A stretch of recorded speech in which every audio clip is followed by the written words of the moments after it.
This 17 News at Noon podcast is brought to you by Clinica Sierra Vista. Welcome back to the 17 News at Noon podcast, where we share your news on your schedule.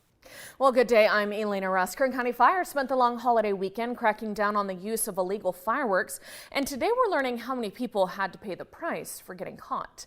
Fire officials tell us they issued 3 times as many citations this year, with 120 citations compared to just 40 last year.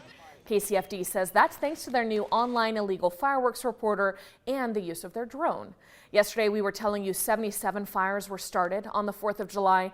Today, fire officials say 54 of those were started by fireworks.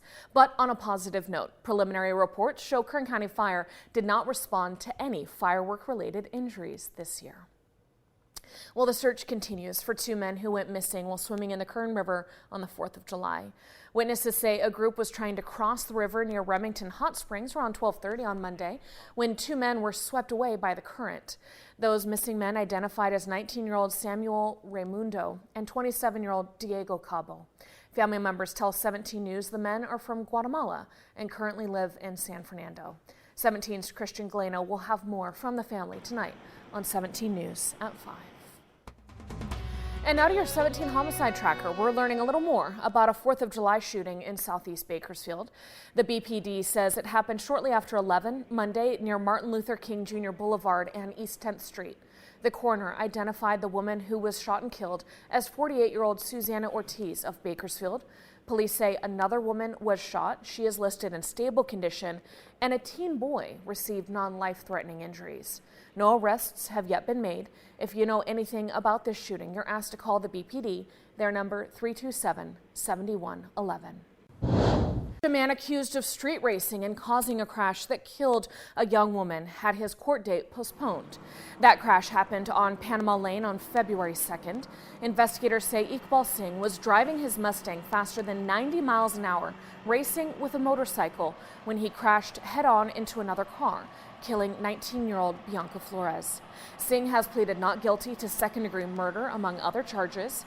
His case was scheduled for a hearing today, but it has been pushed back to August 3rd. And now to the California Capitals. The state is getting ready to send out another round of direct payments to millions of state residents beginning in late October.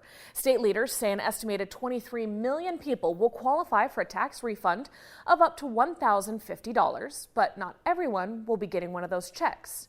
In order to qualify for the new middle-class tax refund, part of what state leaders have called an inflation relief package in the state budget, the California Tax Franchise Board tells 17 News you must meet the following requirements. 1, the residency requirement. You need to be a state resident at the time the payments go out, and you must have been a resident for at least 6 months of the 2020 tax year. The income requirement says single filers making up to $250,000 and couples making up to $500,000 a year qualify for at least a partial payment. The tax deadline requirement, you must have filed your 2020 taxes by October 15th of 2021.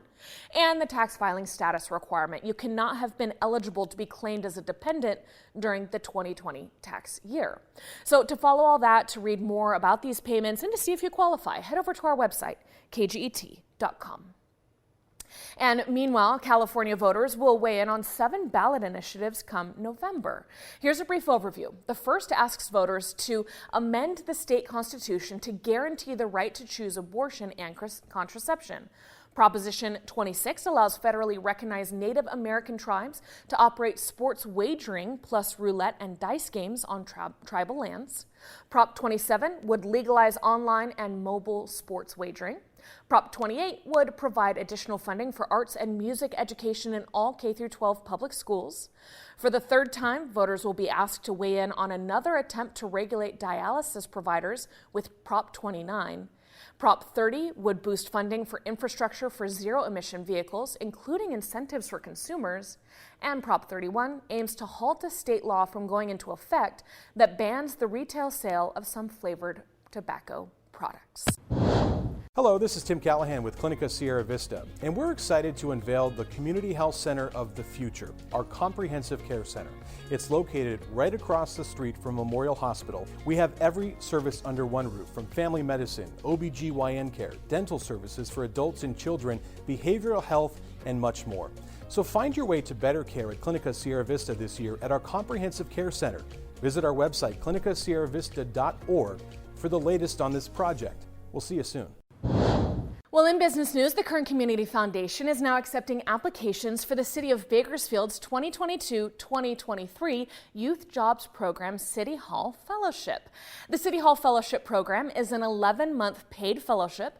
Eligible participants must be at least 18 by September 6th of this year and no older than 30 by August 6th of next year.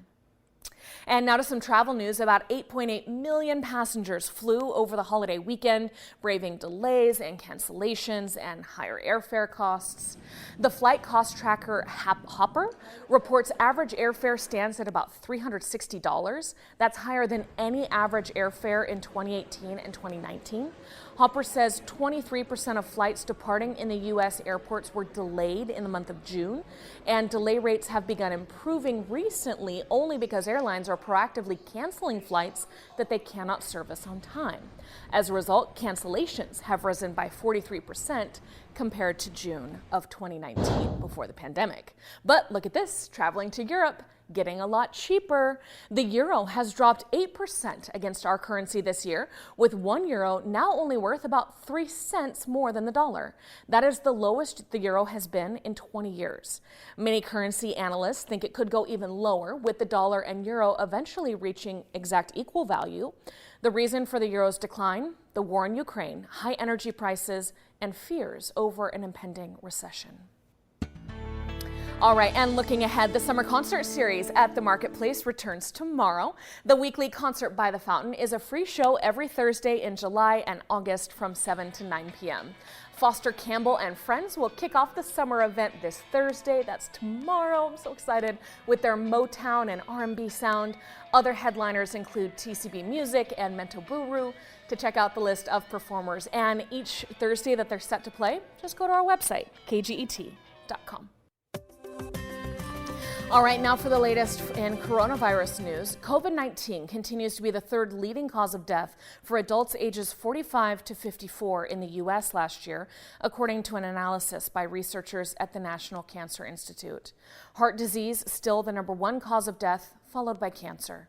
Researchers also found COVID-19 was one of the top 5 causes of death during this period in every age group 15 years and older. Researchers believe the pandemic had an indirect effect on other causes of death in the U.S., such as heart disease, stroke, Alzheimer's, and diabetes. Experts say one reason for this could be that people were hesitant to seek medical care for fear of contracting COVID-19 at a doctor's office. This comes as 2/3 of California's counties, including Kern County, are now in the high COVID community level. And now to your 17 Health Watch, a major medical breakthrough in cancer research as scientists say they developed a vaccine that can stave off relapse for at least 4 months. The crazy part, the vaccine uses cells from the patient's own tumors. This is research that is underway in the UK. The technology is relatively similar to the way AstraZeneca created their COVID-19 vaccine. Of course, there's still a long way to go until it's available for the masses, but it's promising news there. And now to some local education headlines. A new greenhouse will be built at the Edible Schoolyard at Kern County's Buena Vista location in the southwest. The new greenhouse being funded by a $100,000 grant from the Grimm Family Education Foundation and received from Bank of America. The nearly 1,000 square foot greenhouse will have an equal amount of outdoor and indoor space, as well as being equipped with a 250-gallon rainwater collection system that can be used for irrigation in their garden. The 17 News at Noon podcast is a production of KGET and Nexstar Media Group. For more on all of the headlines in today's show, head to kget.com.